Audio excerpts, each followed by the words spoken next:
कभी बहन चूल्हे पर रोटी बनाने बैठी हो, भाई पहली रोटी लेके भाग जाता है, फिर झगड़ा।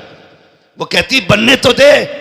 ये इतनी मोहब्बत है, इतना प्यार। लेकिन जिस दिन ख्याल कुरान का आया है, जब बेटा कुरान पढ़ने के लिए जाता है, कोई बड़ी उम्र नहीं होती है, मुश्किल से 7 या 8 साल या 10 साल, जिस उम्र में बच्चे को माँ बाप का प्यार चाहिए, बहन की शफकतें चाहिए, भाइयों की मोहब्बतें चाहिए, बाप की नजर करम चाहिए, उस उम्र में जब ये बच्चे घर से निकलते हैं, कभी नजरें जमा के देखना यार, माँ की आंखें बरसती होती हैं, बहन भी रोती होती है, कभी दुपट्टे से काजल सवारती है, कभी सुरमे को सवारती है, कभी सीने से लगाती है, कभी प्यार से बलाएं लेती है। जब भाई रुखसत होता है, बार बार अपनी तरफ मोड़ के मत्था चूम रही है। माँ को देखो तो सही, कितने आंखों में आंसू भरे हैं, लेकिन सब कुछ गवारा है। तलबा और लोग ये कह देते हैं माँ ज्यादा प्यार करती है, इसलिए कि जब मैं घर से चला था मेरी माँ रो रही थी, लेकिन बाप की आंख में आंसू नहीं था। खबरदार, कभी आंखों देख के फैसला न करना। तुम नहीं जानते हो बाप घर का मजबूत पिलर होता है। ऐसा नहीं से दर्द नहीं है, ये भी रोता है, लेकिन सामने नहीं रोता। कभी कमरा बंद करके रोएगा, कभी खेत में बैठ के रोएगा, कभी रात की तन्हाई में उठ के रोएगा। ऐसा नहीं है इसे तेरी याद नहीं आती है, इसको भी तेरी याद सताया करती है, इसको भी तेरी याद रुलाया करती है, ये भी तुझसे प्यार करता है। खुदा की कसम, तू नहीं जानता है जब ये थक के आता था, इसने डॉक्टरों की दवाइयां नहीं ली, लाखों रुपए के बिस्तर में नहीं लेटा, ये तो तेरी मुस्कुराहट से ठीक हो जाता था, तेरे चंद जुमलों से इसकी थकन उतर जाती थी। कभी ये फैसला न करना बाप को तुझसे प्यार नहीं है। और यार तुझे क्या पता है ये कितनी रातों में उठ के रोया है, इसे कितनी बार तेरी याद आई है, लेकिन सब कुछ इसने दीन के लिए कुर्बान किया। मोहब्बतें लुटाई कुरान के लिए, शफकतें लुटाई कुरान के लिए, ये प्यार बांट दिया कुरान के लिए, माओ ने ममता लुटा दी कुरान के लिए, बहनों ने प्यार छोड़ दिया कुरान के लिए। सिर्फ ये तमन्ना थी जा और खाली ना आना, जब पलट के आए तो कुरान की दौलत सीने में लेके आना।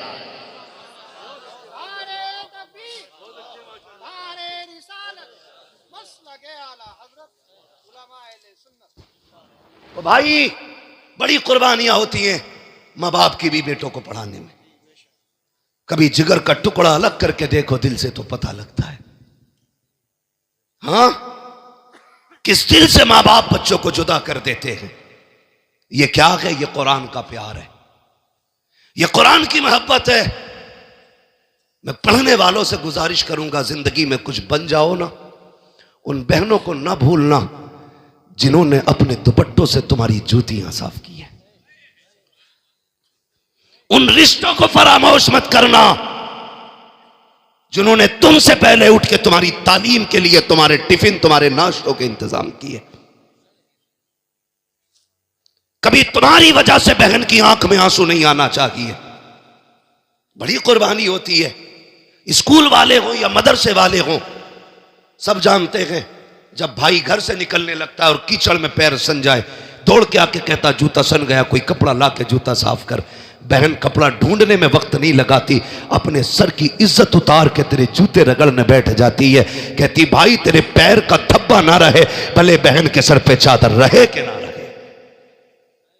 आज वही बहनें रोती नजर आती है, वही बहनें रोती नजर आती है। आपसे गुजारिश है, आप कुछ भी बन जाना, इन रिश्तों को फरामोश ना करना। बड़ी कुर्बानियां इन लोगों की है। भूल गए मदरसे जाते थे, हमारे निकलने से पहले बहनें हमारे बैग तैयार करती थी, हमारे कपड़े तैयार करती थी, और आने से पहले कहती थी अम्मी मेरे भाई को ये पसंद है, अम्मी मेरे भाई को ये पसंद है।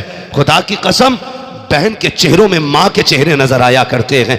कभी इनकी कुर्बानियों को तो याद करो। आज शादी करके नजरअंदाज करने वालों, तुम्हें खुदा का वास्ता बहनों के लिए दरवाजे बंद ना किया करो, इनके लिए दरवाजे खोल दिया करो और कह दो बहन दिल तोड़ा करने की जरूरत नहीं है, अगर बाप है या ना है फिक्र ना कर, जब भी तेरा जी चाहे, जब भी तेरी तबीयत में हो तू कदम उठाना, चली आना, बाप हो ना हो इस चौखट पे तुझे बाप का चेहरा जरूर नजर आ जाए।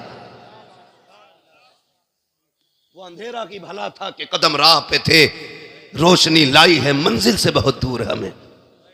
सिंगल फैमिली, सेफ फैमिली, ये जो प्लानिंग तुमने चलाई है ना, इसने कौम का बेड़ा गर्क करके रख दिया, बेड़ा गर्क करके रख दिया। बुलाया करो कभी बहनों को, भाइयों को भी बुलाया करो, कभी खिलाया करो दस्तरखान पे इन्हें, कभी अपने हाथ से रोटी निकाल के तवे में से ला। क्या बहन याद है जब मैं 8 साल का था तूने रोटी बनाते हुए हाथ जला लिया था, लेकिन मुझे ताजा खिलाई थी, आज मेरे घर में तुझे ताजा रोटी मिलेगी। कभी ये कह के खिलाना बहन को, फिर देख कितनी दुआएं देती है। बहनें वली बना देती हैं यार, बहनें वली बना देती हैं। इनकी दुआएं लेते रहा करो। दावे के साथ कहता हूं, जिन घरों में बहनों के हिस्से का रिस्क रहता है ना, उस घर में कभी मुसीबतें नहीं आया करती हैं, उस घर में कभी मुसीबतें नहीं आया करती। बड़ी कुर्बानियां होती हैं बहनों की भाइयों के लिए। और एक बात याद आ गई, ये भी कह जाऊं, अक्सर छोटे भाइयों की कामयाबी में बड़े भाइयों की मेहनतें होती हैं। हमारा मुआशरा बड़ा जालिम हो गया है। बड़ा भाई हल चला के, ट्रैक्टर ट्राली चला के, मजदूरियां करके छोटे भाई को सारा वक्त दे के कहता यार मैं पढ़ूं ना पढ़ूं लेकिन तुझे बुलंद करना है। अक्सर भाई ये कहते हैं तू ऊंचा हो जाएगा ना मेरा सीना चौड़ा हो जाएगा। जो मेडल तेरे छाती पे लगा होगा उसकी गर्मी मेरे सीने में महसूस होनी है। ये सोच के भाइयों ने भाइयों को पढ़ाया, कलम लगाया, जरा सी सिपट्टियां क्या बनी, सारी गर्मी उसी भाई पे दिखाई जाती है जिसकी वजह से बदन पे वर्दी आई है। समझ रहे हैं ना मेरी बात? सारी गर्मी उसी भाई को दिखाई जाती है जिसकी वजह से जेब पे पेन लगा है, जिसकी वजह से ये कपड़े आए हैं। खुदा के वास्ते अगर आप कुछ बन जाओ तो अपने एहसान करने वालों का एहसान ना भूलना, मत भूलना कभी भी। उन्हें बैठाना, सामने रख के कहना भाई बाप कमजोर था, तेरा एहसान है, तूने बाप वाली जिम्मेदारी निभाई है। क्या ये मुआशरे में नहीं होता? हमारे बड़े बेटे को माँ बाप उस वक्त तक इस्तेमाल करते हैं जब तक वो जीने के लायक होता है। हक है तुम्हारा, बेटा है तुम्हारा, इस्तेमाल करो, लेकिन जब अलहदा करो तो फिर इंसाफ करो। जब उसके बच्चे जवान हो गए, कमाई के जराए बंद हो गए, अब कहते हैं तू अलग हो जा। अब जो उसने जिंदगी भर कमाया वो तो तुम्हें खिलाता रहा, अब बच्चों की शादी के लिए भीख मांगेगा वो? बताओ। चोरी करे, ब्याज पे पैसा ले, आपकी जिम्मेदारी बनती है जिस बेटे की कमाई तुमने 12 साल खाई है उसके बच्चों को बच्चों की तरह पाला है, आसानी से अलहदा ना करो। जिस तरह उसने पूरे परिवार को अपने परिवार की तरह पाला है, अब आपकी जिम्मेदारी बनती है उसके बच्चों की शादी मिल बांट के करो, ताकि पता चले ये अलग समाज नहीं है बल्कि ये एक ही चमन के खिलते हुए सारे फूल। वरना कयामत में हिसाब देना मुश्किल पड़ जाए। चाहे भाई हो चाहे बाप हो, अल्लाह के यहां जब तराजू लगेगी तो कुछ कम बढ़ती नहीं होना है, उस तराजू में सारा तोला जाएगा। इसलिए मेरी गुजारिश है इंसाफ करें। आप पढ़ गए हैं, आगे बढ़ गए, बाप को इज्जत दे, मां को इज्जत दे, बहन को इज्जत दे, रिश्तेदारों को इज्जत दे। तो मैं अर्ज कर रहा था ये मदरसे आते हैं, कितनी सारी कुर्बानियां रह गई, कितनी सारी कुर्बानियां। यूसुफ भाई और शुएब भाई हजरत, करीबन जितने लोग भी, यहां तक के अल्लामा मुफ्ती इस्माइल साहब क़िबला दामज़िल्लहुल आली भी, मैं सभी को शामिल करके ये बात कहता हूं कि मदरसों की जिंदगी हम सब जानते हैं। कई बार ऐसा होता है नमक कम भी होता है, कई बार ज्यादा भी होता है, कई बार चावल कच्चे भी होते, कई बार पक्के भी होते। ऐसा होता है कि नहीं? कई बार पक्के भी चावल होते, लेकिन माँ बाप जानते हैं ये वहां जा रहा है जहां कोई मेरे बेटे से जायका भी नहीं पूछेगा। ये अच्छी तरह जानते हैं माँ बाप कि यहां जरा सा जायका खराब हो जाए, बेटा कहता अम्मी नहीं खाना है, मां दोबारा 10 मिनट में जाके बना के कहती बेटे ये खा ले। बेटे के कहने पे 10 मिनट पे खाना तब्दील कर दिया जाता है। ओ भाई ये मदरसे जा रहे हैं जहां शायद खत्म हो जाए तो किसी से दोबारा ना मांग सके, दोबारा किसी से ये ना कह पाए मुझे और चाहिए। ये उस जमीन पे जा रहे हैं जहां पे नमक कम हो या ज्यादा कोई पूछने वाला नहीं होगा। माँ बाप सारी चीजों को सोचते हुए दिल पे पत्थर रखते हैं। मदरसों की जिंदगी देखो, बेटे जब घरों पे रहते हैं माएँ हर दूसरे तीसरे दिन चादरें बदल देती हैं, बिस्तर नए पुराने बदले जाते रहते हैं। लेकिन मैं मदरसे के अंदर आने वाले तलबा को जानता हूँ, कितने ऐसे तलबा होते हैं जो एक ही बिस्तर पे 7 साल गुजार देते हैं और इतने करीब घर से ताल्लुक़ रखते हैं कि पैर रखो तो उनके बिस्तर पे फर्श की सर्दी महसूस होती है। लेकिन खुदा की कसम, लेकिन मदरसे में आने के बाद उनको कभी कोई शिकायत नहीं होती है। माँ जानती है हमने 3 साल पहले जो गद्दा लेके दिया था आज भी बेटे के नीचे बिछा गए। जब बेटा आके कहता है अम्मी इस बिस्तर पे नींद नहीं आती है, अब्बा सर्दी लगती है, बेटा जब इतना कहता है, बाप बच्चे के कंधे पे हाथ रख के कहता है यार तू शेर का बेटा है, सर्दी की शिकायत कर रहा है। वो ये नहीं कह सकता तेरे बाप के पास इतना पैसा नहीं है जो तुझे गद्दा दिलाया जा सके, इतना पैसा नहीं है जो रजाई दिलाई जा सके, फिर भी बेटे के कंधे पे हाथ रख के कहता है तू तो शेर का पट्टा है, तू तो बहादुर बेटा है। उसी बिस्तर पे 7 साल बेटा गुजार लेता है। लेकिन तारीख गवाह है आज तक कोई बच्चा उस सर्दी की वजह से नहीं मरा है जो बिस्तर पे लगी हो। आज तक हर तालिब इल्म की हिफाजत रहती है। अगर यही बच्चा घर पे रहते हुए जरा सा फर्श पे पैर रख दे तो पसली चलती है। कुर्बान जाओ मदरसों पर, वजह सिर्फ इतनी है जब तक बच्चे घर रहते हैं माँ बाप देखभाल करते हैं, जब मदरसे आते हैं रसूल पाक देखभाल किया। सुभान अल्लाह, माशाअल्लाह माशाअल्लाह। बहुत इसलिए अपने बच्चों को कुरान के हवाले करो, बहुत अच्छा पैगाम। अपने बच्चों को दीन दो, अपने बच्चों को कुरान दो। ये कुरान की बरकतें हैं कि बच्चे जमीन के ऊपर महफूज हैं, इंतकाल के बाद देखना ये कब्र के अंदर भी महफूज रहेंगे। ये कुरान का एजाज है।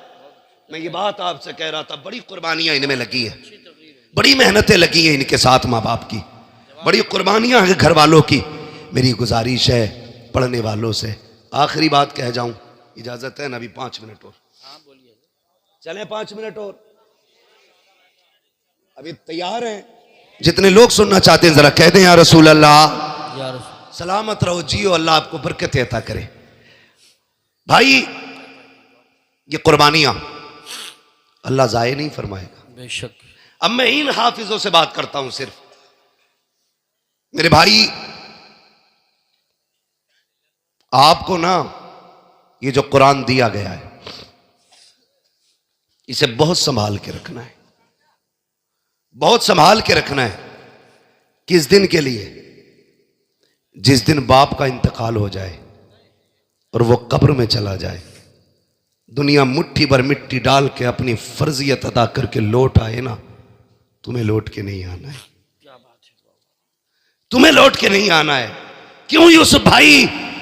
इसलिए कि जिस बाप ने मजदूरियां करके बेटे को हाफिज बनाया ना, जिसने ईंटें उठा के हाफिज बनाया, उस बेचारे को कभी जिंदगी में बेटे से पूरा कुरान सुनने का मौका ना मिल सका। जिसने अपने बेटे को हाफिज बनाया ना, वो पूरा कुरान नहीं सुन सका बेटे से, इसलिए कि कभी घर की जरूरतें ले गई, कभी घर की परेशानियां ले गई, कभी बच्चों के खर्चे ने बैठने नहीं दिया, कभी घर की जरूरतों ने घर में टिकने नहीं दिया। ये सारी जरूरतों ने बाप को कभी कुरान सुनने की फुर्सत ना दी। जब बाप कब्र में चला जाए, दुनिया मिट्टी डाल के आ जाए, कुरान वालों तुम बाप की कब्र पर बैठना, कहना अब्बा पूरी जिंदगी तुझे कुरान सुनने की फुर्सत ना मिली, हम भी इधर उधर दौड़ते रहे, तुम भी दौड़ते रहे, आज तुम भी फुर्सत में हो, हम भी फुर्सत में हैं, पूरा कुरान सुना करके उठना। खुदा की कसम इधर कुरान मुकम्मल होगा, उधर बख्शिश का परवाना तुम्हारे बाप की कब्र में भेज दिया। सुभान अल्लाह, सुभान अल्लाह। ये आपकी जिम्मेदारी है कुरान वालों, कब्र में बाप को पूरा कुरान सुना के उठना है। तुमसे और कोई बदला बाप नहीं मांगेगा। जो उसने 10 साल 13 साल तुम्हें दी ना कुर्बानी के, 25 साल जो तुम पे लगा दिए, वो इसके बदले में कुछ नहीं मांगेंगे, कुछ नहीं मांगेंगे। सिर्फ इतना देना है कि कभी कब्र पे बैठ के पूरा कुरान सुना के उठना है। बेशक, सुभान अल्लाह। पूरा कुरान सुना के उठना है। और आपसे गुजारिश करूंगा कम से कम एक बेटा जरूर कुरान का कारी बना लो। बेशक, एक बेटा हर घर में कुरान वाला होना चाहिए। इंशाअल्लाह खानदान की बख्शिश की जमानत बन जाएगा। बेशक, सुभान अल्लाह, सुभान। ये एक हाफिज कुरान 10 ऐसे लोगों की बख्शिश कराएगा जिनका जहन्नम में जाना वाजिब हो चुका होगा। बेशक। लहद में इश्क रुखे शह का दाग लेके चले, अंधेरी रात सुनी थी चराग लेके चले, तेरे गुलामों का नक्शे कदम है राह खुदा, वो क्या भटक सके जो ये सुराग लेके चले। नौजवानों, अगर हमें पढ़ने की मोहलत नहीं मिली, फुर्सत नहीं मिली, तो कम से कम कुरान वालों से प्यार करो। क्या बात है, प्यार करो। मैं जानता हूं जो घरों पे खाना खिलाते हैं ना, उनके प्यार का अंदाज बड़ा निराला होता है। नातिक भाई, जिन बस्तियों में मदरसे चलते हैं ना, वो बस्तियां नसीब वाली हैं। और मैं घरों के बारे में जानता हूं, जब कभी कुरान वाले बच्चे आते हैं ना खाने के लिए, क्या वो बाजार से कोई चीज आती है ना, तो घर के बच्चे कहते हैं अम्मी मुझे चाहिए, कहती रुको पहले हाफिज जी का हिस्सा निकाला जाएगा। ये हर घर का प्यार है। जो भी कुरान वालों को खाना खिलाते हैं वो तस्दीक करेंगे। बाजार से कोई चीज आए, सगा बेटा दौड़ा, अम्मी मुझे, भाई दौड़े नहीं मुझे, माने का ठहर, अभी हाफिज जी नहीं आए गए, पहले उनका हिस्सा रखा जाएगा। हम मान गए, तुम्हें अपना लाल इतना प्यारा नहीं जितना कुरान पढ़ने वाला लाल प्यारा है। बेशक, क्या बात है। जब तक ये की मोहब्बतें रखेंगी, यूं ही कुरान की शम्मा हर घर में जलती रहेगी। क्या बात है। अल्लाह तुम्हें सलामत रखे जिन्होंने कुरान वालों को खाने खिलाए हैं, पानी पिलाए गए। वो वाकया है ना एक हाफिज कुरान का, बाप लेके आया बच्चे को दाखिले के लिए मदरसे में। मदरसे में कैंटीन का, मतबख का कोटा फुल हो गया था। बाप ने बच्चे का एडमिशन कराना था, वो लेके आया, कहने लगा हजरत जी दाखिला कर दो, बच्चा छोटा था। हजरत कहने लगे कि बच्चा आपका छोटा है, और दूसरी बात मदरसे में इंतजाम भी नहीं है, खाने पीने का गुंजाइश नहीं है। वो बाप भी बड़ा प्यार करता था कुरान से। उसने कहा जो बच जाया करे मतबख में ना, वो खाना मेरे बच्चे को दे दिया करना, रख ले इसको, भले बचा कुचा दस्तरखान की हड्डियां डाल देना। उसने कहा आज मेरा बेटा दुख उठाएगा, कयामत में जन्नत के मौज उठाएगा। क्या बात है, जिंदाबाद। इसके सदक़े में मुझे भी मिलेगी जन्नत, रख लो ना। उस्ताद ने रख लिया। किस्मत से मोहल्ले में एक बूढ़ी खातून थी, उसकी कोई औलाद नहीं थी।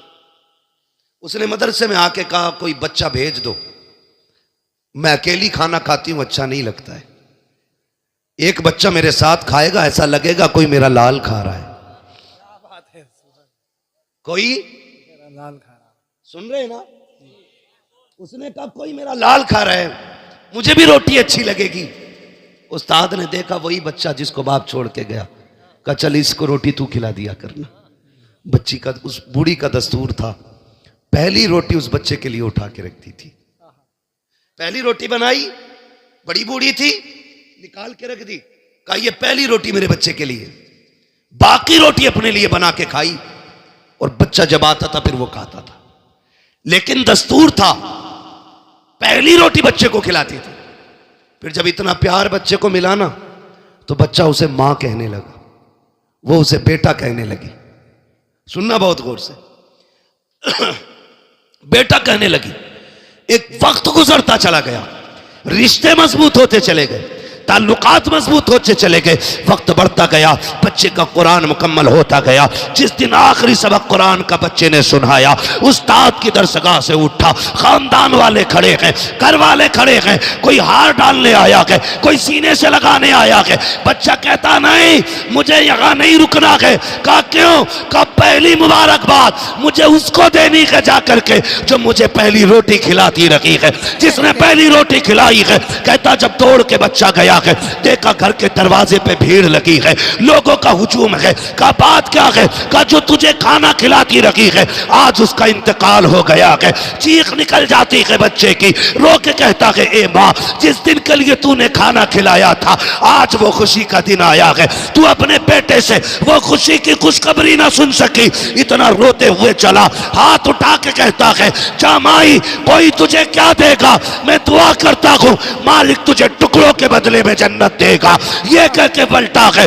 अगले दिन बस्ती में बातें हो रही हैं, कोई कहता मैंने देखा है ख्वाब में, कोई कहता मैंने देखा है ख्वाब में। कहा क्या हुआ है? लोग कहते हैं रात को सोए, आंख लगी, ख्वाब में इस बूढ़ी को देखा, ये जन्नत की बहारों में टहल लगी है। हमने कहा क्या करके आई है? उसने कहा अमल तो कोई नहीं था, एक कुरान वाले को चंद टुकड़े खिलाए थे, अल्लाह ने उसके बदले में आज जन्नत अता फरमाई। ऐशा जिंदाबाद, नारे तकबीर, नारे रिसालत, अज़मत कुरान, उलमाए सुन्नत जिंदाबाद। भाई ये इनामात सिर्फ उन्हीं के लिए नहीं है जो सिर्फ खाना खिलाते, उन भाइयों के लिए भी है जो खुद मेहनत करके भाइयों के खर्चे उठाते, उन बापों के लिए भी है जो खुद मेहनत करके औलाद को तालीम दिलाते, दीन सिखाते, कुरान पढ़ाते। मेरे भाई वो तो निहायत सस्ता सौदा बेच रहे हैं जन्नत का, हम मुफलिस क्या मोल चुकाएं, अपना हाथ ही खाली है। फिर ये जन्नत समझो, फिर ये कुरान वालों की खिदमत में लग जाओ, बड़ी बात है, अल्लाह राजी हो जाएगा, बड़ी बात है, अल्लाह राजी हो जाएगा। इनकी खिदमत में रहा करो, इनको राजी करने की कोशिश किया करो। खासकर मैं उन नौजवानों को मशवरा देता रहता हूँ जो परदेश में रहते हैं, बिजनेस करते हैं, दूर दराज रहते हैं, गाड़ियों पर रहते हैं, जब कभी आया करो ना, इनके हिस्से का कुछ ना कुछ अपनी जेब से निकाल के इन पे लगा दिया करो। खुदा की कसम, जहाँ तदबीर फेल हो जाती है ना, वहाँ पे इन तलबा की दुआएं काम आया करती हैं। क्या बात, दुआएं काम आया करती है। कितने परदेश से लोग फ़ोन करके कहते हैं शुक्र है अल्लाह के, अल्लाह का पहाड़ पे से गिरा था, बच गया, अचानक शर्ट फंसी और मैं पहाड़ पे टंगा रह गया, वरना हड्डियां टूट जाती। फिर पूछो उनसे कैसे क्या करते हो, कौन सी नेकी है? कहते हैं कि जब भी फ़ोन आता है इलाके से, मदरसे के तलबा के खाने का खर्चे में इतना हिस्सा रहता है। हम कहते हैं यार ये तदबीर ने नहीं बचाया गया, इन कुरान वालों की दुआओं ने बचा लिया है। बेशक, सुभान अल्लाह। इनकी खिदमत में रहा करो, इनसे प्यार किया करो। याद रखो, अगर मुझे अपना मेहमान प्यारा लगता है तो मदीने वाले को अपना मेहमान कितना प्यारा लगता होगा। ये मेरे मेहमान नहीं है, ये हुजूर के मेहमान है। इन्हें हुजूर का मेहमान समझ के इनकी खिदमत करो, अल्लाह भी राज़ी होगा, रसूलुल्लाह भी राज़ी होंगे। लहद में इश्क़ रुख़े शह का दाग लेके चले, अंधेरी रात सुनी थी चिराग लेके चले, तेरे ग़ुलामों का नक्शे कदम है राह खुदा, वो क्या भटक सके जो ये सुराग लेके चले। माँ बाप से गुजारिश है, रातों को उठ के बच्चों के लिए दुआ किया करो। बच्चों से गुजारिश है, माँ बाप, भाई बहन, उस्ताद, इनके हुकूक नहीं भूलने हैं। पूरी ज़िंदगी इनको अपना मोहसिन मानना है। बड़ा भाई आपसे प्यार करता है, वो मजदूरी करके आपके खर्चे दे रहा है ना, तो पूरी ज़िंदगी उसे बड़े वाला प्यार देना है, बड़े भाई वाला प्यार देना है, उसको इज्जत देनी है। ऐसा नहीं है अगर लोग तेरे मुरीद होने लगे तो सगे भाई से कहो कि जूतों में जाके खड़ा हो ना, उसे बगल में खड़ा करके कहना मेरे हाथ चूमने वालों इसे सलाम करो, आज जो यहाँ खड़ा हूँ ना मैं इसकी मेहनतों के नतीजे में खड़ा हूँ। बेशक, सुभान अल्लाह, सुभान अल्लाह। जो अपने मोहसिन का एहसान मानते हैं अल्लाह उन्हें और तरक्की अता फरमाता है। आमीन। अपने मोहसिन का एहसान माने, उनकी इज्जत करे, उनकी कदर करे। अल्लाह ताला इस इदारे को दिन दूनी रात चौगनी तरक्की अता फरमाए।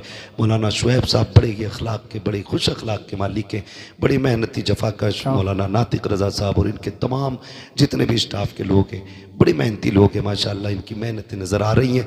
आप देखें खाली ये दुआओं से भी नहीं पड़े हैं, उस्ताद 3-3 बजे उठ के सबक सुनता है, अपने बच्चे छोड़ के अपने बच्चों की तरह इनको पढ़ाते हैं, तब जाके ये इस मकाम पे पहुँचे हैं। इनसे गुजारिश करूँगा ज़िंदगी में कभी वक्त पड़ जाए ना तो भले पीर के दरबार में एक बार जाना, उस्ताद के दरबार में साल में बार बार जाया करना, इसलिए कि उस्ताद ही होता है जो मिट्टी को सोना बना देता है। इसलिए उस्ताद का एहतराम भी लाजिम है। फरमाया गया वह अम्मा बिन नेमत रब्बिका फहद्दिस, अपने रब की नेमतों का खूब खूब चर्चा करो। ये हाफिज़ कुरान रब का बहुत बड़ा इनाम है, ये हर किसी को मेहनत से मैसर नहीं होता, ये नेमतें अल्लाह नसीबों से अता फरमाया करता है। बस जो हुए अगलात उनको माफ़ फरमाए रब कायनात। ज़िंदगी ने दिया साथ फिर होगी।